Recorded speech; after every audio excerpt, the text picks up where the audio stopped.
Dear student, good morning. स्वागत है आप सभी का हमारे ऑनलाइन क्लास ज्योग्राफी में। आज का हमारा अध्ययन विषय है भारत का भूगोल और इसमें हमारा जो अध्ययन टॉपिक है वो है भारत में लौह अयस्क। इसके अंतर्गत हम अध्ययन करेंगे भारत में लौह अयस्क के प्रकार अथवा भारत में पाए जाने वाले लौह अयस्क के प्रकार। सेकेंड है भारत में लौह अयस्क का संचित भंडार और थर्ड पॉइंट है भारत में लौह अयस्क का वितरण एवं उत्पादन क्षेत्र। इन सभी टॉपिक का हम इसमें अध्ययन करेंगे।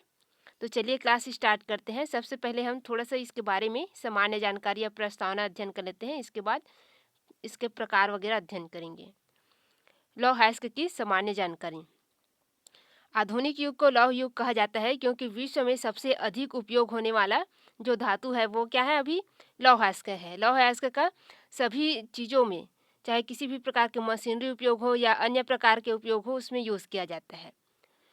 लोहा किसी भी देश की जो आर्थिक विकास के उसकी पहचान होती है, उसके आधार होती है और यह धातु सस्ते होने के साथ साथ ही बहुउपयोगी होता है। इसे बहुत सारे धातुओं के साथ मिला करके हम उपयोग कर सकते हैं और यही कारण है कि वर्तमान में जो अन्य धातुएं हैं उनकी प्रतिस्पर्धा में लौह अयस्क सबसे उत्तम है और लौह अयस्क की प्रतिस्पर्धा में अन्य जो धातु है वो सफल नहीं हो सकी है। भूगर्भ से ये जो लौह अयस्क है ये अशुद्ध रूप में मिलता है, यानी कि जो लौह अयस्क है इसके साथ बहुत सारे अयस्क मिलते हैं। लौह का मतलब क्या होता है, लोहा, और अयस्क का मतलब क्या होता है, मिश्रण, यानी कि इसमें बहुत सारे धातुओं का मिश्रण होता है। जैसे कि निकिल, क्रोमियम, टंगस्टन, ये सभी इसके साथ मिश्रण है और इन सभी के साथ इसको मिश्रित करके कुछ और धातु हम बना सकते हैं जो कि जंगरोधी इस्पात वगैरह के आधार पर, अपनी गुणवत्ता के आधार पर लोकप्रिय होता है। जो जितना अधिक जंगरोधी होता है और उत्तम गुणवत्ता के होते हैं वो उतना ही ज़्यादा लोकप्रिय होते हैं। तो यह इसका सामान्य परिचय है। अब हम अध्ययन करते हैं भारत में लौह अयस्क के प्रकार।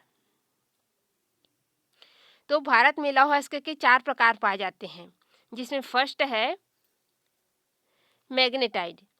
अब ये मैग्नेटाइट जो है सर्वोत्तम प्रकार का लौह अयस्क है और यह काले रंग का होता है तथा इसमें धातु का जो अंश होता है वो लगभग 70% तक होता है। कुछ बुक में आपको मिलेगा 72% तक के, तो अलग अलग बुक में अलग अलग मिल जाता है ये। इस अयस्क का जो 85% भाग है वह भारत के दक्षिणी क्षेत्र में पाया जाता है, जिसके अंतर्गत जो प्रमुख क्षेत्र है उसका नाम यहाँ पर लिखा हुआ है। इसमें कुद्रेमुख ये कर्नाटक में है, समेल ये तमिलनाडु में है और कोझिकोड ये केरल में है और महाराष्ट्र ये और गोवा, इन क्षेत्रों में इस प्रकार का कोयला पाया जाता है। फिर है हेमेटाइट। ये सेकेंड प्रकार का उत्तम किस्म का धातु है। इसमें धातु का जो प्रतिशत होता है वो 60 से 65 अंश तक होता है और यह लगभग लाल एवं भूरे रंग का होता है और इस अयस्क का 60% भाग पूर्वी क्षेत्र में पाए जाते हैं तथा भारत का 58% लौह अयस्क इसी श्रेणी का है। और इसके प्रमुख जो क्षेत्र है वो सिंहभूमि ये झारखंड में स्थित है, मयूरभंज, क्योरभंज और सुंदरगढ़ ये उड़ीसा का क्षेत्र है। फिर है छत्तीसगढ़ का बैलाडीला, यहाँ पर इस प्रकार का लौह अयस्क पाया जाता है। इसके बाद है लिमोनाइट। यह पीले रंग का होता है और यह निम्न कोटि का लौह अयस्क है। इसमें धातु का जो प्रतिशत है यह 35 से 50 अंश के बीच 35 से 50% के बीच होता है और इसके जो प्रमुख क्षेत्र है वो है पश्चिम बंगाल के रानीगंज क्षेत्र में और उत्तराखंड के गढ़वाल क्षेत्र में और हिमालय के जो हिमालय प्रदेश है उसके जो कांगला घाटी क्षेत्र है वहाँ पर पाए जाते हैं। इसके बाद है सीडेराइट। इसमें धातु का जो अंश होता है वो 10 से 40% होता है और इसमें सबसे ज़्यादा अशुद्धियाँ पाई जाती हैं, यानी कि सबसे ज़्यादा मिश्रण के रूप में रहता है और इसमें लौह जो होता है वो बहुत ही कम मात्रा में मिलता है। इसके बारे में थोड़ा सा और जानकारी है इम्पॉर्टेंट। तो लौह अयस्क की प्राप्ति कुड़प्पा एवं धारवाड़ युगीन आग्नेय चट्टानों से होती है और लौह अयस्क के उत्पादन में भारत का विश्व में चौथा स्थान है। फर्स्ट में चीन है, सेकेंड में ऑस्ट्रेलिया है, थर्ड में ब्राज़ील है और चौथा स्थान में भारत है। फिर है भारत में लौह अयस्क का संचित भंडार या वितरण क्षेत्र, इसका अध्ययन करते हैं। तो भारत में सर्वाधिक लौह अयस्क भंडार वाले राज्य का, यानी कि 4 राज्य का क्रमशः अध्ययन करते हैं। इसमें फर्स्ट है ओडिशा, यहाँ पर सबसे अधिक लौह अयस्क का भंडार है। सेकेंड है झारखंड, ये सेकेंड नंबर में है। फिर तीसरे नंबर में है छत्तीसगढ़ और चौथे नंबर में है कर्नाटक। तो इन क्षेत्रों में लौह अयस्क का भंडार जो है वो क्रमशः दिए गए हैं।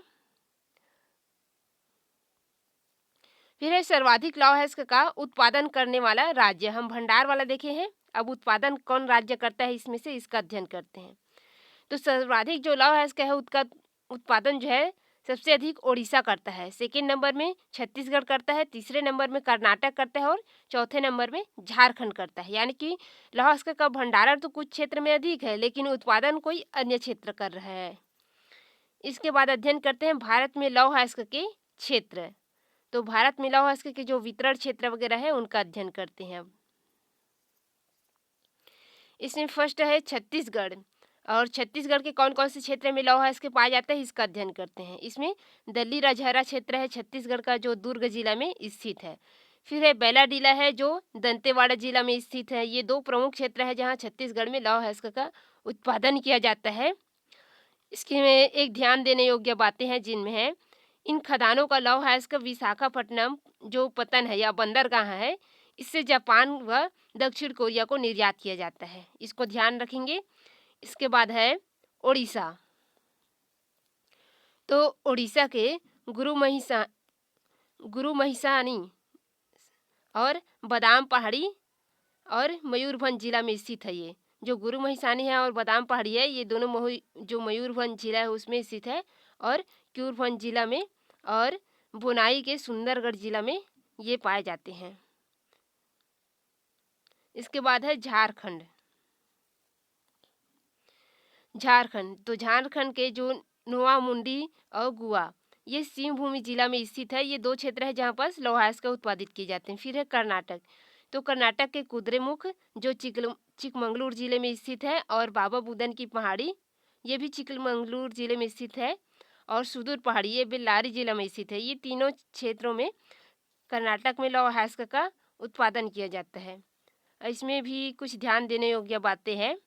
इन खदानों का जो लौह अयस्क है वो मंगलूर बंदरगाह यहाँ से होकर के ईरान को निर्यात किया जाता है। फिर है महाराष्ट्र। तो महाराष्ट्र में चंद्रपुर, रत्नागिरी और भंडारा जिला में लौह अयस्क का उत्पादन किया जाता है।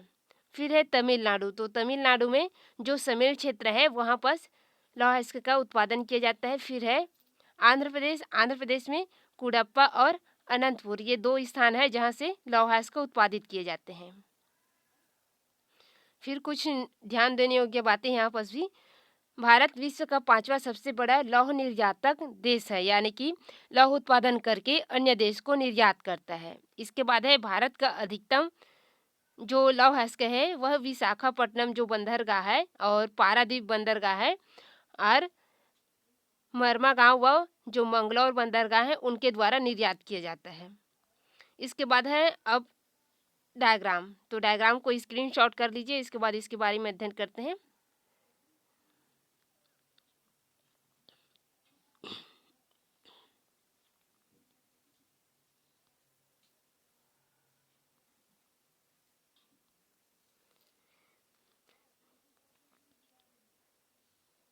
ये आपका झारखंड वाला क्षेत्र है जिसमें नुआमुंडी, गुआ, सिंहभूमि वाला क्षेत्र है। इसके बाद है ये उड़ीसा क्षेत्र है। उड़ीसा में क्या है, गुरु महिसानी जो मयूरभंज जिला में है, क्योंझोर है, बुनाई वाला क्षेत्र है और सुंदरगढ़ जिला में है स्थित ये।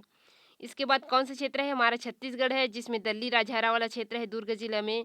फिर दंतेवाड़ा में बैलाडीला वाला क्षेत्र है, और इसके बाद ये महाराष्ट्र वाला क्षेत्र है भंडार और चंद्रपुर, और फिर यहाँ पर रत्नागिरी है। इसके बाद है आपके कर्नाटक वाले क्षेत्र में बेल्लारी, कुद्रेमुख, बाबा बुदन की पहाड़ी वगैरह है। इसके बाद महाराष्ट्र और जो तमिलनाडु वाला क्षेत्र है इसमें अनंतपुर, कुडप्पा और समेल ये क्षेत्र है। तो ये सभी क्या है आपके पूरा लौह अयस्क का भंडार वाला क्षेत्र है जहाँ पर लौह अयस्क का उत्पादन किया जाता है। तो ये हो गया आपका डायग्राम भी कंप्लीट। आज की क्लास में इतना ही, धन्यवाद।